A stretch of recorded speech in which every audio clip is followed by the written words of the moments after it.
Hey there, extra historians. Welcome to Lies, and happy holidays. Except it's not the holidays anymore, is it? We have a little bit of an issue with this episode, which is I have to tape it before we go on our holiday break, and only 2 of the episodes are out. So I'm going to deal with your questions from the Jonathan Wild, Jack Shepherd episodes, and I'm just going to talk about the other 3 episodes. Welcome to Lies, the part of the show where I answer your questions for 2 episodes and just fill the rest with all of the things I want to talk about 18th century London, because this is my favorite topic and my favorite location in all of history. It's what I studied in college. And actually, speaking of that, I have some thanks to give up front, because back in 2006, when I was in college, I received 2 grants to go to the UK and study this stuff on site in museums and archives there. So thank you to the Richard and Mildred D. Kosaki Assistance Grant, the Associated Students of the University of Hawaii, who also gave me a grant, the UH Manoa History and Religion Departments, who both supported 2 separate papers that I wrote as a result, the North American Conference on British Studies that gave one of those papers an award, the London Guildhall, the Museum of London, who has amazing collections related to Newgate Prison. They let me go into their closed collections and play with locks from Newgate and see the bust of Jack Shepherd that they showed to Victorian tourists. And thank you also to the Hunterian Museum at the Royal College of Surgeons. It's under renovation now, so you can't go, but after they reopen, I think it's either 2020 or 2021, you can go there and see what is reputed to be the skeleton of Jonathan Wild. Recommended reading. I didn't buy anything to do this series. I just built my giant castle of research books that I already have. But if you want to read about Jonathan Wild and Jack Shepherd, go get Lucy Moore's The Thieves' Opera. You will not regret it. One of my favorite popular history books. I love, love, love this book. You can also read Henry Fielding's Jonathan Wild if you want to read Robert Walpole as Jonathan Wild, full of Henry Fielding's hilarious spitefulness. If you want to get a sense of what London was like at this time, you could do a lot worse than Boswell's London Journal. And as you see, God, I have a ton of these. Every one of these is good, and you should get it. I'm going to post a list on Patreon, because that's something we're going to start doing now. Before I start, also, if you want to get a visual sense of London at this period, the artist William Hogarth was a major source for this series. He's hilarious. He's very moralizing, but he has this very funny caricature style, and he just has this great eye for particularly people's faces in London, their bizarre behaviors and things like that. Let's talk about Jonathan Wild, Jack Shepherd, movies and pop culture, because a lot of you were saying, wow, this feels like Discworld. That's because it is. Terry Pratchett just took this stuff out of history and put it into Ankh-Morpork. Or, man, there should be a film about this. Unfortunately, the film about Jack Shepherd and Jonathan Wild is not that great. It's called Where's Jack? It's from 1969. I wouldn't recommend it. But sort of Jonathan Wild became the crime lord. He is the guy who influenced pop culture to an extent that if you have read about the Kingpin or any kind of villain that is a legitimate businessman up front and is just this horrible crime lord behind the scenes, knowingly or unknowingly, they are pulling from Jonathan Wild. And, Fagin from Oliver Twist has shades of him. And famously, Moriarty of Sherlock Holmes fame is basically a direct lift from Jonathan Wild. In fact, there is this quote from a Holmes story when Moriarty is first introduced. Everything comes in circles, even Professor Moriarty. Jonathan Wild was the hidden force of the London criminals to whom he sold his brains and his organization on a 15% commission.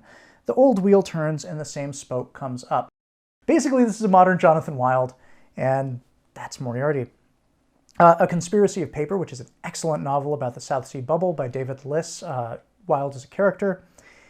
Sadly, there was going to be a modern movie about Jonathan Wild and Jack Shepherd, but it never came together. Harvey Keitel was supposed to play Jonathan Wild. Tobey Maguire, who looks a spooky amount like Jack Shepherd, was going to be our favorite thief/escape artist. which is funny because a lot of people were saying, oh, you know who would be really great? Tom Holland. Previous Spider-Man was supposed to play Jack Shephard.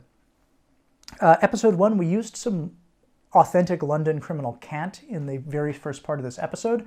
A Starglazer was someone who cut open shop windows to steal the goods inside. A Dazzler was someone who would scoop up street filth and throw it in your face and then grab your wallet or your purse and run. London criminals and created this whole like separate canting language, some of which has come down to us. Prig or Pig as a policeman comes from 18th century London, as does things like copper. That's more early Victorian. But there are actually dictionaries of the Flash language, Flash meaning a criminal, or a Flash lad was someone who was kind of in on it. And there were just so many types of crime at this time. You know, the lodging lay, where you would move into a furnished house and then steal everything inside it and sell it off and just like disappear. Stealing wigs, a lot of you were like, why would you steal a wig? They were really expensive. They were extreme luxury items. There were really cheap ones that were like wire wigs that no one would really want to steal, but the horsehair ones, the human hair ones, particularly if you see these like giant wigs of the period, that would be a few months salary for a laborer to buy one of these giant wigs. So if you could steal one and then sell it, you did pretty well. We never talked about Hitchin's ultimate fate. Hitchin was thrown out of society due to the homophobic backlash of it being discovered that he was gay. Depending on how you feel about Hitchin, I'm not a huge fan of him, but you have to have some sympathy. He had a consensual affair with this young man who then, it's assumed, tried to blackmail him. And when he refused to pay, went to the authorities and said he had been seduced. And Hitchin was pulled into court and convicted of sodomy. And a couple of years after Wilde himself was hung, Hitchin was displayed in the stocks in the pillory, which was supposed to last an hour. But the thing about the pillory is the crowd could basically do whatever they wanted to you while you were there. So they started throwing stones at him, and they ended up having to cut it off before the hour because he was being so badly injured and they thought he was going to die. And then he was thrown in Newgate for 6 months, and when he got out, he died a couple months after that, probably from injuries sustained in the pillory. So pretty awful ending for Charles Hitchin. Episode 2. Is Jack Shephard the origin of the phrase Jack the Lad, meaning a brash, cocky young man? Yes, he had 2 nicknames. One was Jack the Lad, the other was Gentleman Jack, partially because he was so charming and so good with the ladies, and also, except for that one time where he punched out the guy that was guarding Elizabeth Lyon's cell, he never resorted to violence, which was considered gentlemanly at the time because it was just so common to have someone come up behind you and club you over the head and take your wallet that it was just sort of novel that there was this guy that didn't hurt anyone. How did Jack break the chain? One part of this is that metallurgy is not so great at this time, and the weakest link is a literal thing. Everything is hand forged, so there's just going to be flaws. So probably the Newgate blacksmith just had a bad day and made a bad link, and Jack found it because he's a carpenter and he's really good at stress testing things. And a lot of the times when he's breaking through these doors in Newgate, he's not actually picking the lock, he's forcing the lock, which doesn't mean he's breaking the lock itself, he's breaking the door around the lock. Because he's a carpenter's apprentice, so he knows where to smash something. So I suspect, because these chains were going through a staple in the floor, I've always assumed that what he did was he twisted the chains to such an extent that one of the links gave. So I think that I don't think he grabbed him by his hands and just like yanked him apart. I think he used some kind of tension or lever or something like that. Jack was a really good prison breaker and housebreaker because of 3 things. 1, the carpentry experience. 2, he was small. He was like about 5 feet tall. He's a real slight guy, which was often played for comedy in theatrical depictions of his life because Elizabeth Lyon was kind of famously curvy and sort of like a like a big person. So there was kind of like this joke between like kind of littler Jack and like his big girlfriend. And a lot of comedy was made of this, particularly in the prison escape where she held onto his back while he climbed out of Clerkenwell New Prison, right? Also, he was just incredibly strong. For a little guy, he was just built. So it's a great great CV for a prison breaker, is that you can squeeze through small places, force doors, and you know a lot about locks and doors. Didn't they pat down Blueskin? How does he have a knife on him in court? Just because it's the 18th century, everyone has knives on them all the time, including prisoners. You know, in fact, Jack Sheppard's last failed escape, which we did not cover, was that he had a penknife hidden on him when he was getting into the cart to be taken to Tyburn. And they would go through the city. The idea is like everyone in the city who all has the day off get to see this like poor man who is being executed. But in reality, like they're cheering for him, they're handing him up drinks, and he's getting drunk on the way to the scaffold. And he was going to cut his bonds with a penknife and jump into the crowd and just assume that they were going to protect him, which they probably would, because there was a follow-up plan that legally you had to hang for 5 minutes on the Tyburn Triple Tree gallows, which you can see, by the way. You can't see the Tyburn tree, but the spot is in this really horrible traffic island right by Marble Arch that you have to like jaywalk and like jump a fence to get to, but you can still see the plaque of where the Tyburn tree gallows used to be. But they would hang you on it and have you on a cart, and they'd pull the cart away, so your neck didn't break. It wasn't like the later trapdoor or long drop hanging method that would break your neck instantly and you'd die quickly. You would just strangle to death. And the idea was that Jack was so small, his friends decided, well, he's probably not going to be fully strangled by the time 5 minutes is out, so we're going to have this surgeon, and the minute they say, all right, 5 minutes is up, family can collect him, his friends and the surgeon would like surge in and like grab him off of the gallows, and they were going to like put a bellows down his throat and like pour mulled wine down his throat to try and revive him. Probably wouldn't have worked, but it certainly didn't work because there's this other gross thing that happens, which is that pieces of hanged men were considered lucky. The touch of a dead man's hand was thought to cure certain diseases like scrofula. And surgeons would try, it was illegal to obtain a body for dissection for medical schools, so all of these young medical students would form a gang and go to execution day and surgeon with truncheons and physically fight the family of the deceased over their body so they could grab the corpse and take it back to their medical school and dissect it to learn about the human body. So that's what the crowd thought was happening when the surgeon comes forward with all Jack's friends, and they end up in this giant brawl where Jack's body literally gets torn apart in places. And the crowd ends up winning and taking him and essentially like throwing him in, whoops, Tyburn, London's Fatal Tree, very good book.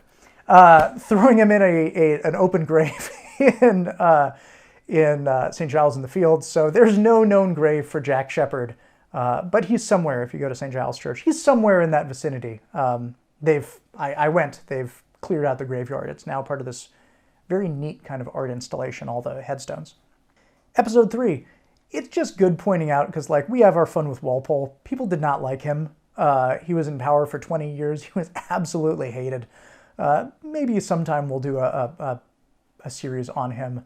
But yeah, he's really considered like the enemy of the people, and Henry Fielding is chief amongst his detractors. I'm sure some of you are like, wait, you said there's no police, but there are these constables? Yeah, constables they're not really police. They're so localized to their parish, and these parishes are tiny. It's like, think of like maybe 1 or 2 blocks, some of them, and they don't have any authority outside of this parish. They're not making patrols. They're not investigating crimes. So if someone is not physically caught breaking into your house, they're just going to be like, bad luck, sorry, nobody saw who did it, so I'm not going to come around and like investigate. It's just sort of, if someone was grabbed, then the constable would go and take them to the magistrate's court. And so they're not really a police force. And like we said, most of them are hiring these really incompetent old deputies. and just don't really have any. They don't actually have any powers more than the average citizen who's responding to the hue and cry and just grabbing someone when they see a crime in progress. So they're not really police in any sense of the word. There is some criticism of the Fieldings in starting the British surveillance state in all of these newspaper advertisements and handbills and posted notices for stolen property and things like that. I don't know. To me, that's just kind of like something that you have to have if you're going to have a professional police force, is an archive of missing property and suspects and things like that. But, you know, it is fairly pointed out that like this was a type of surveillance that did not really exist in London at that time, that they were pioneering. Some people have accused the Fieldings of corruption because part of what they were doing with the money the government gave them was buying notices in their own paper. I think that's kind of fair, but by 18th century corruption standards, that's pretty small potatoes. Also, like, putting out a newspaper isn't free. Like, you know, that ad space has to go to someone to support the paper. Like, you can't just print a paper for free. Like, you need to sell advertising space, right? So I think that's a fair criticism, but at the same time, it's like, I don't know. Like, considering the other stuff that's going on, it's pretty small. The paper war. So during this same time, Henry Fielding decides that he's going to start a rivalry with another paper, and he basically like invites the paper's owner out for dinner and is like, hey, I have this great idea. Let's start kind of like a fake war between our two papers, and it will increase circulation for both of us. And the guy gets so mad, he goes and starts a paper war for real. So the Covent Garden Journal, which is what I wrote my history thesis on, was having this literary spat with this rival paper, which culminates in this famous event where Henry Fielding, as magistrate of Bow Street, issues a warrant for the crime of murdering the English language, and issues it in the name of his rival. And like, I mean, it's real, he's a magistrate, but it's a joke. That's like a very Henry Fielding thing to do. If you want to see a TV show about the Fieldings, there is one called City of Vice. I have not watched it, but Emperor Palpatine plays Henry Fielding, so I'm definitely watching it. And Hallie Rubenhold, who is a really excellent historian of women's issues, and particularly the sex trade in London at that time, was one of the historical advisors. She's one of my favorite public historians, so I'm definitely watching it. I think that's my Christmas present to myself. There's also a series of Sir John Fielding mystery novels, the first one called Blind Justice, which I have read, and it's good, and you should go pick up if you're interested in this period. I just want to point out like London's general nastiness at this period. Same as the constables. Street lighting is something that everyone was just supposed to do if you were a householder, but this was like not enforced at all, so the streets are just pitch dark at night. The famous London fog is not actually fog, it's just awful air pollution from all of the coal smoke, and it just, you know, it's heavier than air, so it sinks to the point where it's like knee high, or like sometimes you can't even see through it. And, you know, they're just everything awful you can imagine in the streets, like, you know, rivers of blood running out of butchers, and animal carcasses, and just so gross. It's like, go read. Here's a good book on it. Hubbub, Filth, Noise, and Stench in England. Episode 4. I'm sure a lot of you were thinking, where were they sending all these convicts when they were sending them to America? Georgia and South Carolina, mostly to work on tobacco plantations. And there's been a suggestion that hasn't been thoroughly researched yet, but it's kind of like this open research question that's been posed a few times. It would be interesting to go and trace the family lineage of several of these transported convicts and see if their descendants, my old ancestors' descendants thing, always get those mixed up, see if their descendants became revolutionaries. Because if they had a higher rate of being involved in revolutionary activities, then it's this interesting thing, because thieves tended to be anti-authority, and if they got transported, then maybe they passed that on to their kids, who passed it on to their kids, who became part of the American Revolution. I feel like we should have done more on the Peterloo Massacre. We just didn't really have a lot of time for it. Maybe we'll do a one-off on it sometime. I think it would be worth it. But it was also a Chartist thing, which we referenced in the Alan Pinkerton one-off, which was so good. Thanks to Bob Whitaker for writing that, and go check out History Respawned. It's a great podcast on history and video games. Episode 5. I just want to point out that the Metropolitan Police Service was pretty corrupt when it first started. There was a period of professionalization where things had to be worked out. There are stories about the public hating them so much that they would do things like throw things at them in the street. Or I read in one source, I couldn't find it in a second source, so I didn't put it in the series, but I saw one claim that one of the officers was held down in the street so that a carriage could run over him, which is pretty extreme. Oh, and those hats, the top hats, these are reinforced leather, and apparently these were so stiff that they could put them down on the street and use them as a footstool to like peek over walls. For the episodes that are not out yet, if you have any questions, that you wrote below the episodes, I might try and do a Patreon post. So look down, there might be a link to a written Q&A.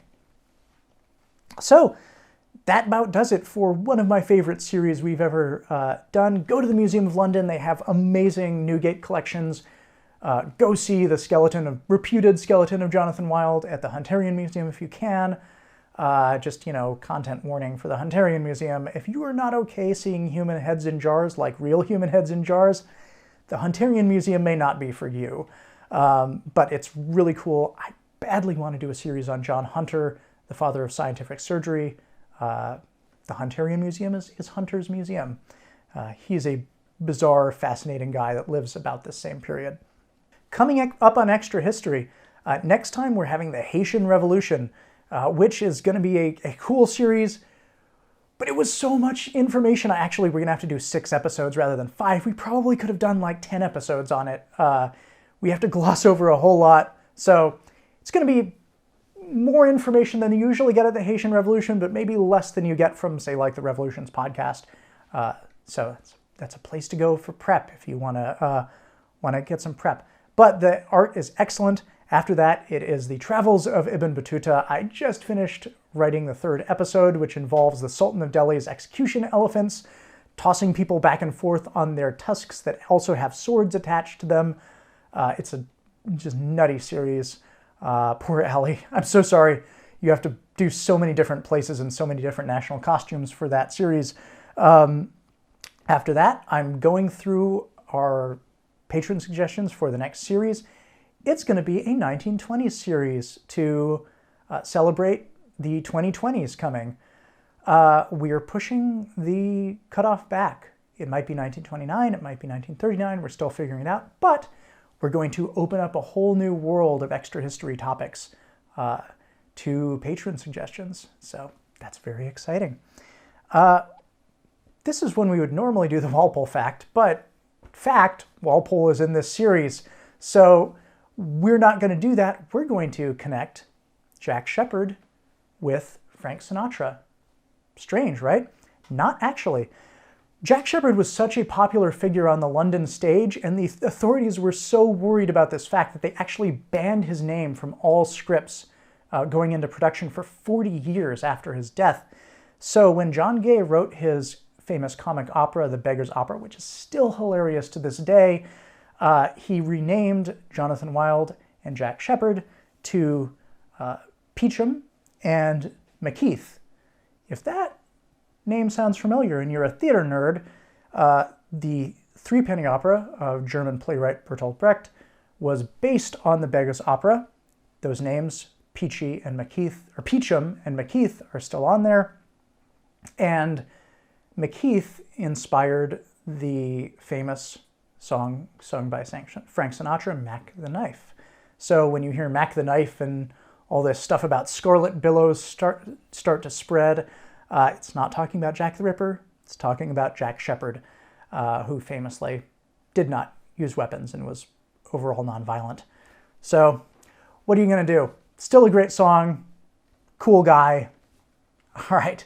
Thank you so much for tuning in for this series. Patrons, thank you so much for voting for my favorite thing in all of history. I was so excited to be able to like drag all these books out and use them again.